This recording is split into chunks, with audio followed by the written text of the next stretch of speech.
యేసుడు మన కొరకు పశువుల స్థానాలోనంట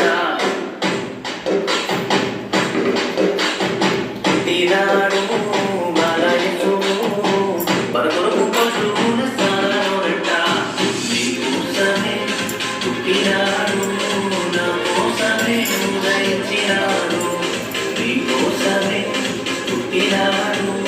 నా కోసమే ఉదయించినాడు పండగే పండగే ఊరంతా పండగే పండగే